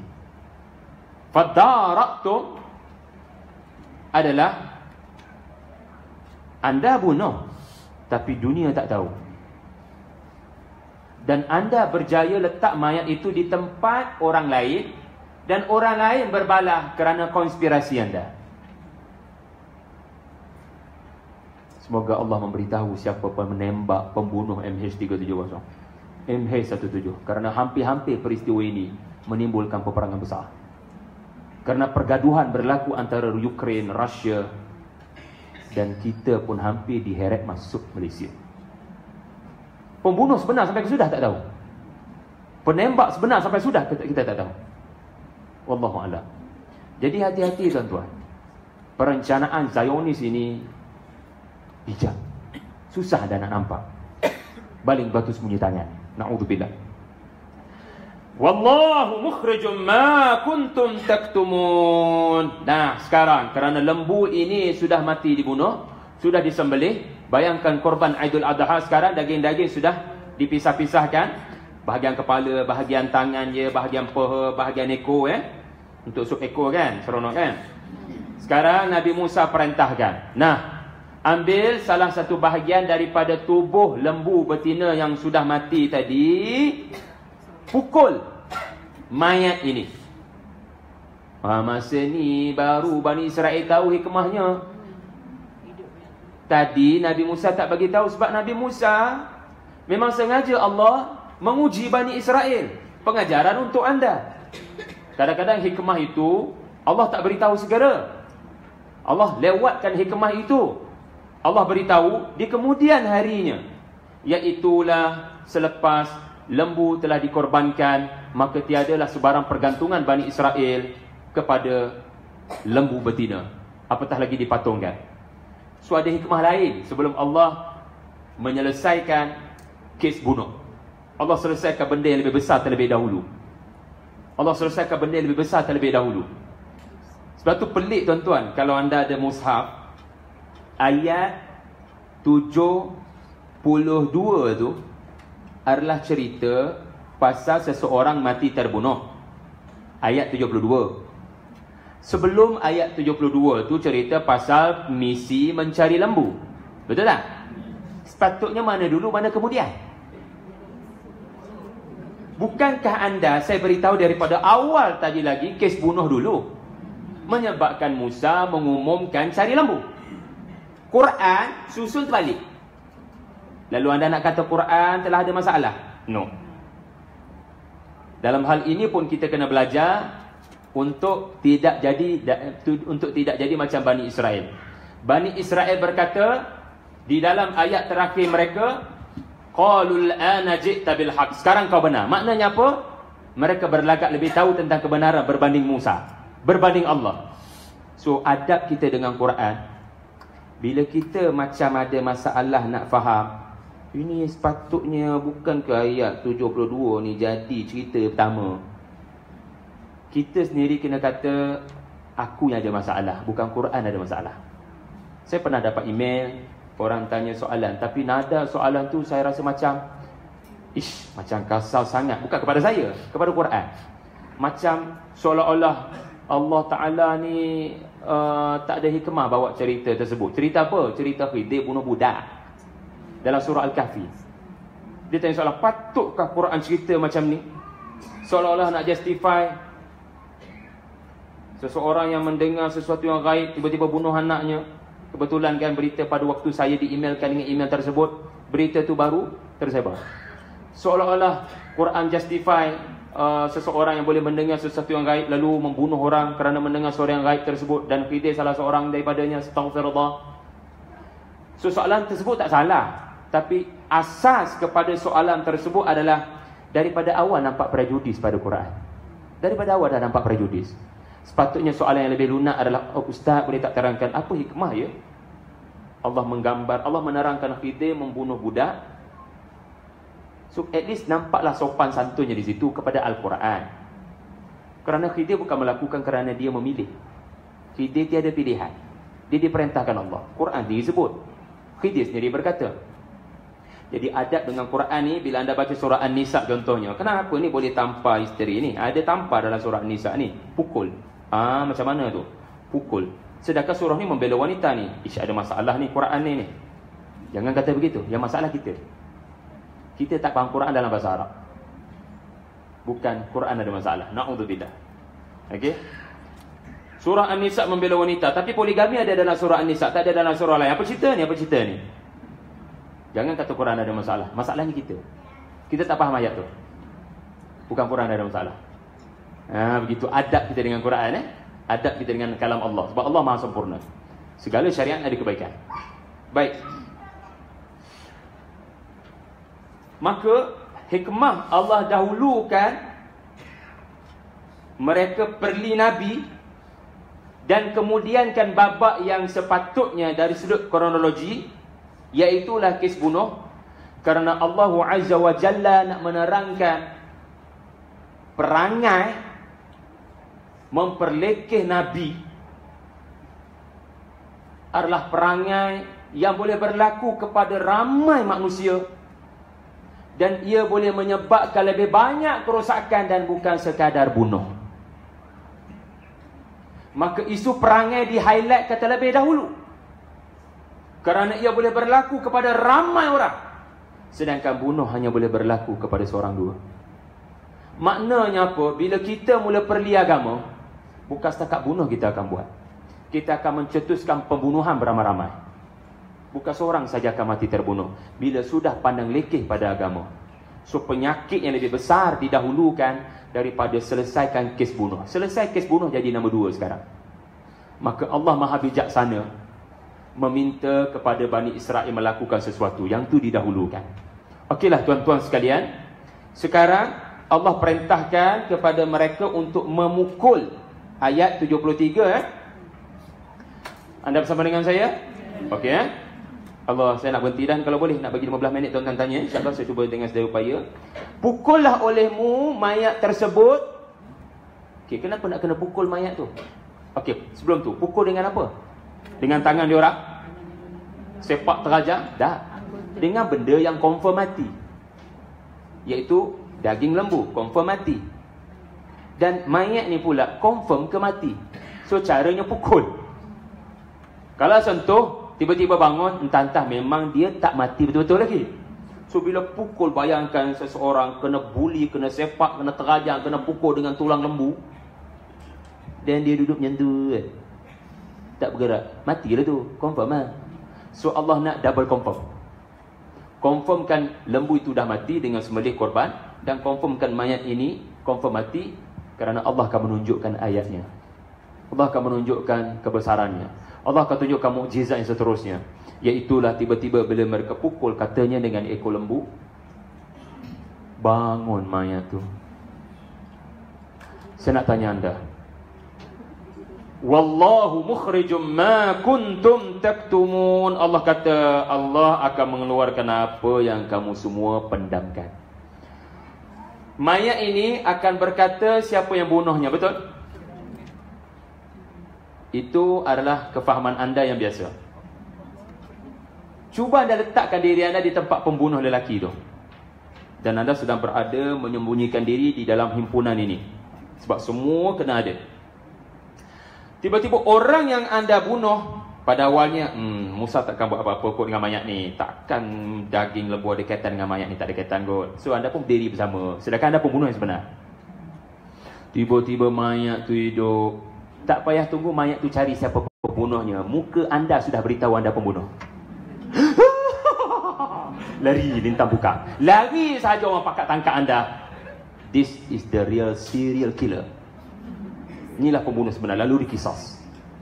So bila lelaki itu bangun daripada mati, pembunuh sebenar bertukar air mukanya.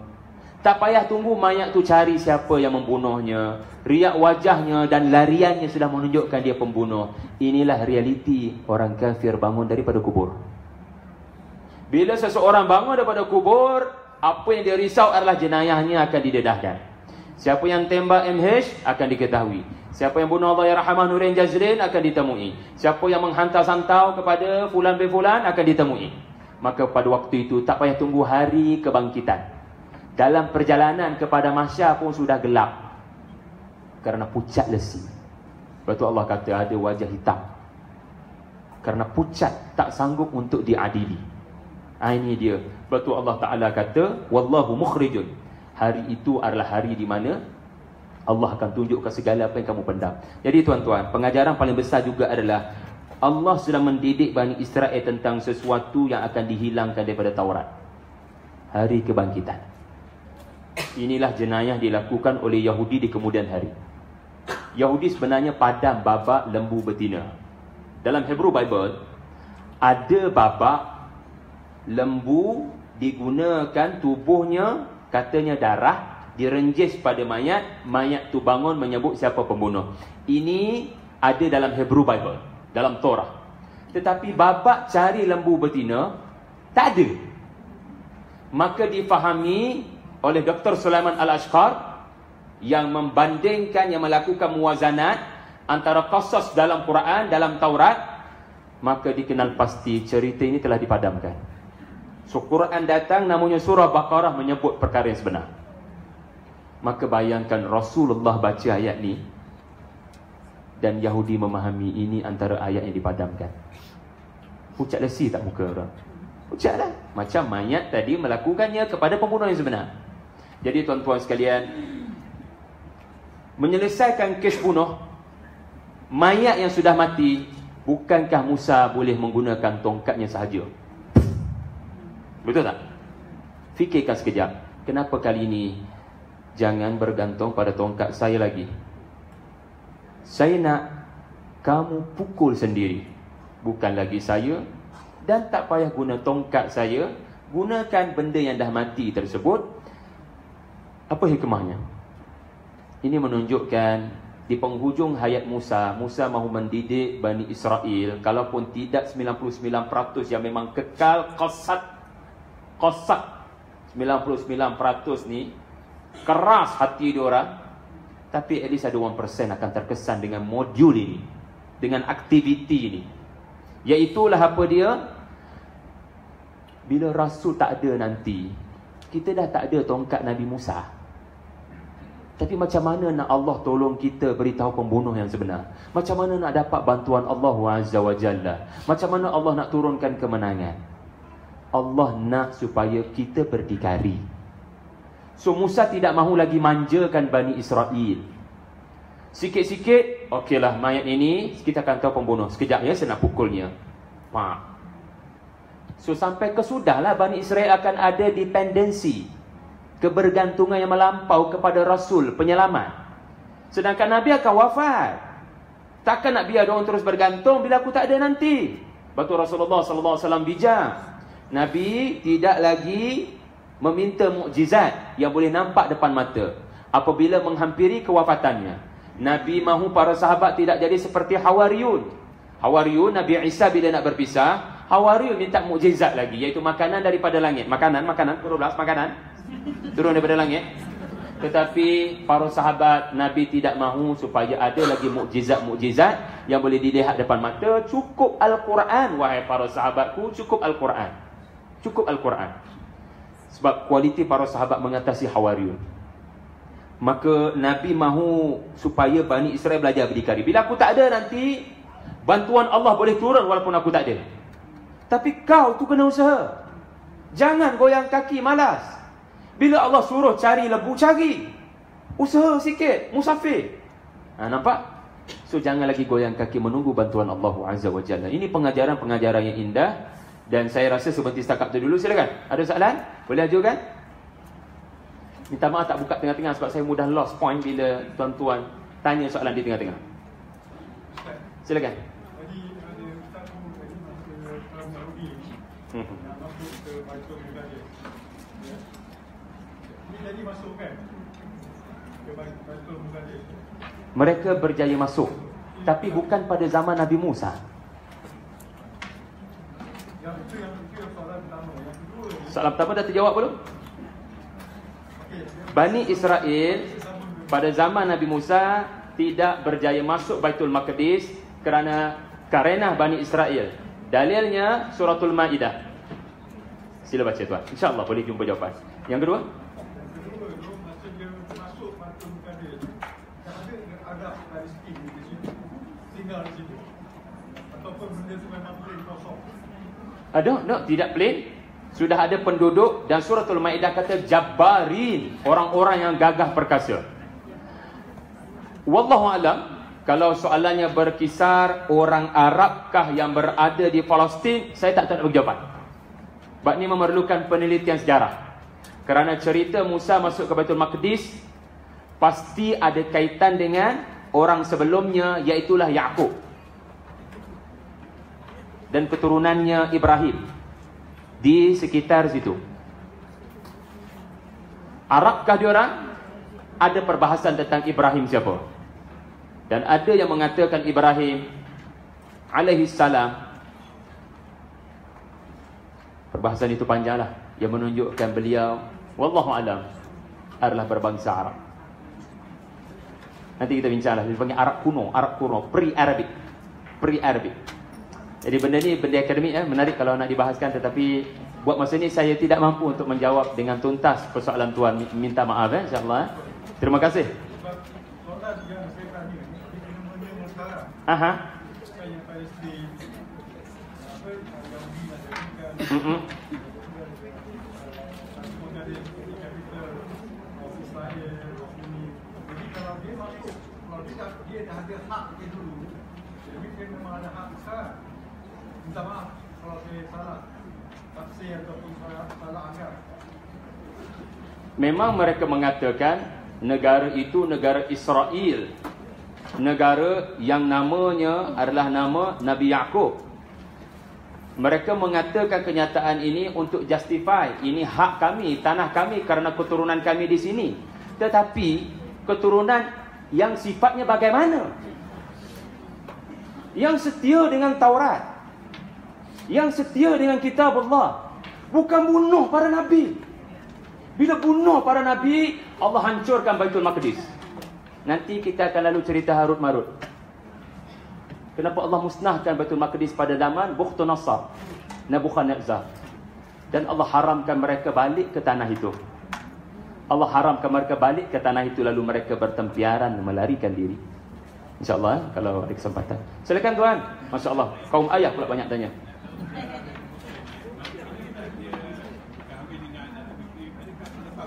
Soalan yang bijak. Nabi Musa berkahwin dengan perempuan Madian sebelum baginda pergi ke Mesir menemui Firaun. Cerita ni saya boleh bayangkan umur Nabi Musa 70. Kahwin dengan perempuan Madian, dalam bayangan saya umur Nabi 30. 10 tahun berumah tangga di Madian, umur 40 pergi ke Mesir, balik kampung. Rindu dekat mak yang letak di atas Sungai Nil. Rindu pada kakak yang jumpa Firaun. 10 tahun berumah tangga, akhirnya pulang ke Mesir, tapi Allah punya perancangan nak balik kampung, tapi Allah transitkannya di Tur Saina, berkata-kata dengan Allah jadi Rasul. So jangan balik kampung dia menghadap Firaun. Jadi 30 ni 70. Tu dia punya timeline. Soalan yang bagus. Ada lagi?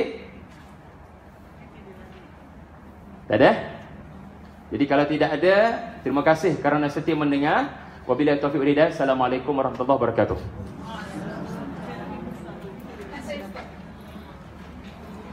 Sama-sama.